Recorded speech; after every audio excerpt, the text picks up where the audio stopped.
Shifting focus right now to Uttar Pradesh, where we have updates coming in on the Atiq Ahmad case. As we speak, an SIT team formed by the Uttar Pradesh government is at the spot where Atiq Ahmad and his brother were shot dead. You remember on Saturday, the gangster turned politician was shot dead in front of the media. So with full media coverage present there at about 10:30 p.m. in the night, he was shot by three men who immediately turned themselves over to custody. You remember the Uttar Pradesh police has been heavily criticized for the incident because Atiq Ahmad was in police custody. Him and his brother were both in police custody when they were shot dead. Now, an SIT team is, as we speak, at the spot where his brother and him were killed. An FSL team, that is a team that is there to collect all the forensic proof, they're also present. Heavy police deployment has also taken place as we speak. Now, these are the developments so far. We'll bring you more context. On your screens right now, the visual we're playing out is from Saturday night when that incident took place. Pranshu Mishra, our UP Bureau Chief, with us right now to bring us more context. Pranshu, the UP police has, of course, over the last few days faced much criticism for this incident. Pranshu, we'll come back to you in a second. First, we have a reporter on the ground. Let's take a look. वो spot जहां पर अतीक अहमद और अशरफ की गोली मारकर हत्या की गई और इस हत्या के बीच तमाम सवाल इस इन्वेस्टिगेशन को लेकर भी, सवाल पुलिस की अभिरक्षा में हत्या होने को लेकर भी, और यही सबसे बड़ी वजह है कि एसआईटी की टीम उन तमाम पहलुओं को खंगाल रही है। स्पेशल इन्वेस्टिगेशन की टीम हर उस पहलू तक पहुंच रही है जिसके जरिए ये समझा जा सके कि आखिर उस दिन हुआ क्या था, कैसे इस पूरी वारदात को अंजाम दिया गया। वो तमाम सवाल उन हत्यारोपियों को लेकर भी, जिनको लेकर संशय बरकरार है, आधे घंटे पहले बोला था, अपने जवाब से लगातार जांच टीम को गुमराह कर रहे हैं, अपने आकाओं का नाम लेने से बचते हुए नजर आ रहे हैं।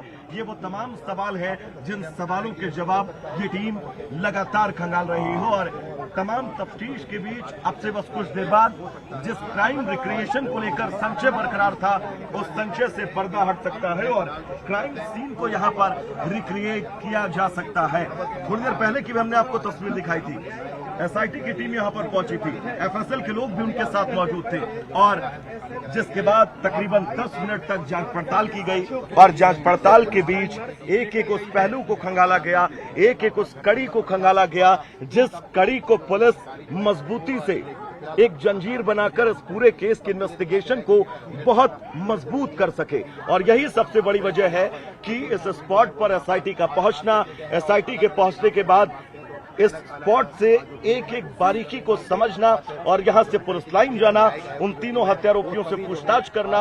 अब ऐसे में जब यहां पर हलचल बढ़ी है तो ये भी तय माना जा सकता है कि यहां पर स्पेशल इन्वेस्टिगेशन की टीम कॉलविन का गेट नंबर 2, जिससे कभी भी यहां पर दस्तक दे सकते हैं। गेट नंबर 2 की तस्वीर हम आपको दिखा रहे हैं और इस वारदात के बाद से ये गेट नंबर 2 जो सबसे ज्यादा चर्चा का विषय बना है, इन तमाम चर्चाओं के बीच आज का पूरा घटनाक्रम सुबह से लेकर अब तक का गेट नंबर 2 का क्या कुछ रहा, एक एक तस्वीर हमने आपको दिखाई। और अब जब 1:16 हो चुके हैं, यानी कि 20 दोपहर में एसआईटी की टीम को एक बार फिर से बताया जा रहा है कि यहां पर पहुंचेगी और पहुंचकर इस पूरे इलाके की इन्वेस्टिगेशन के बीच क्राइम सीन को भी रिक्रिएट किया जा सकता है।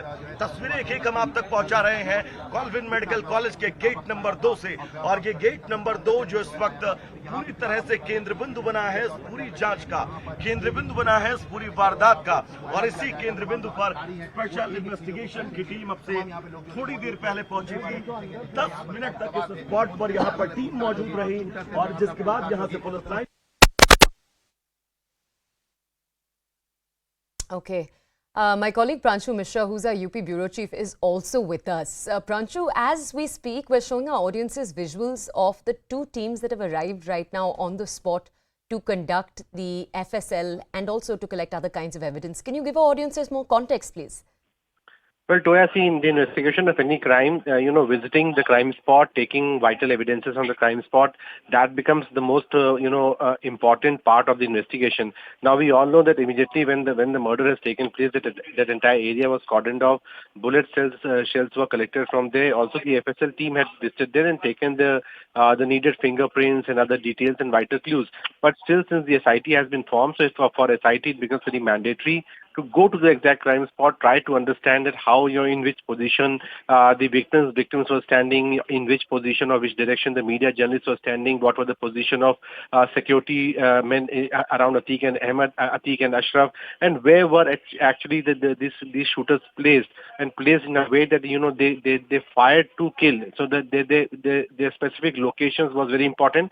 So visiting the crime spot becomes very vital as far as the larger investigation is concerned. Now, what is going to happen is that in some time from now, in fact, the part of the top police officers of Prayagraj and other police officers have already reached there very soon, and even as we speak, the cars have arrived there, and the SIT and the FSL officers will be getting out, and there they will try to get a sense of special commission की जो team है वो पहुंची हुई है यहाँ पर, और घटना स्थल पर अतीक और अशरफ की जिस तरीके से हत्या की गई थी उसकी जानकारी दी जा रही है, और पूरे हॉस्पिटल को आप ये कह सकते हैं कि उस छावनी में तब्दील कर दिया गया है। इस वक्त यहाँ पर जो न्यायिक जांच कमेटी बनाई गई थी वो पहुंची हुई है, और उसके जो सदस्य हैं उनको सारी जानकारी स्वयं ज्वाइंट सीपी इस वक्त दे रहे हैं। आप देखिए कमांडोज भी आपको नजर आएंगे, पूरा हॉस्पिटल छावनी में तब्दील कर दिया गया है। फिलहाल ये टीम सर्किट हाउस में बैठक कर रही थी, और वहां से बैठक करने के बाद सीधा घटना स्थल पर पहुंची हुई है।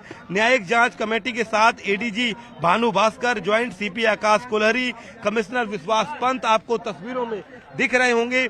इनको सारी जानकारियां जो घटना स्थल की जो भी जानकारी थी उसको बता रहे हैं कि कैसे ये पूरी घटना घटी, और सामने आप देखिए सवाल जवाब भी जो न्यायिक जांच कमेटी है उसके सदस्य इन अधिकारियों से कर रहे हैं और सब जानकारी ले रहे हैं। चूंकि 2 महीने में रिपोर्ट सबमिट करनी है, ऐसे में जो लखनऊ से टीम आई है वो न्यायिक जांच कमेटी की, वो इन तमाम अधिकारियों से इस पूरे घटना स्थल पर हुए कांड को समझना चाहती है। बाहर ये हॉस्पिटल के बाहर अगर आप देखेंगे तो आपको नजर आएगा कि पूरा इलाका छावनी में तब्दील है, और इस वक्त न्यायिक जांच कमेटी जो इंफॉर्मेशन है उसको इन तमाम अधिकारियों से ले रही है।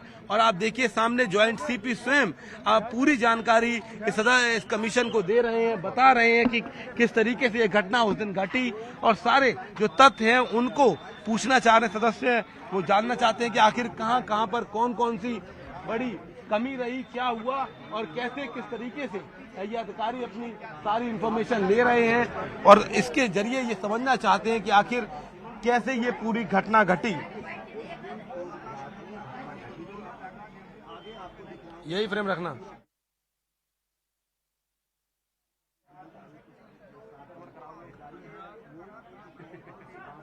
Singh bringing us that ground report from the ground right now in Prayagraj.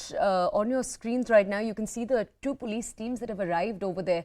I'm just going to check if my colleague, UP Bureau Chief Pranshu Mishra, remains with us right now to bring us more context on this entire story.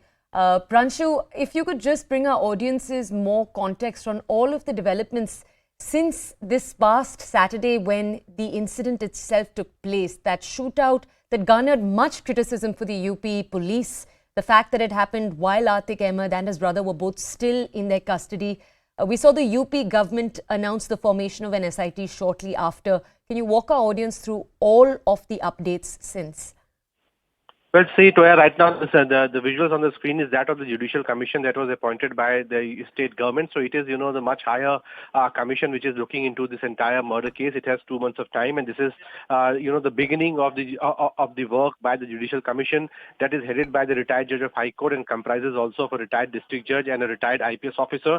This commission has 2 months of time. So at the moment, it is at the crime spot at Colvin Hospital in Prayagraj, collecting all the vital information, and we see that senior officers, including the Joint Commissioner Police Prayagraj and other senior officers, are briefing them, even as the entire area has been heavily secured so that no intervention could be done. Now, why this case, Toya, becomes very important is that the sensational manner in which Atiq Ahmad and Ashraf had been shot dead, that has raised some very serious questions. The questions about who is that missing common link between these 3 people. Is there any Just stay with us,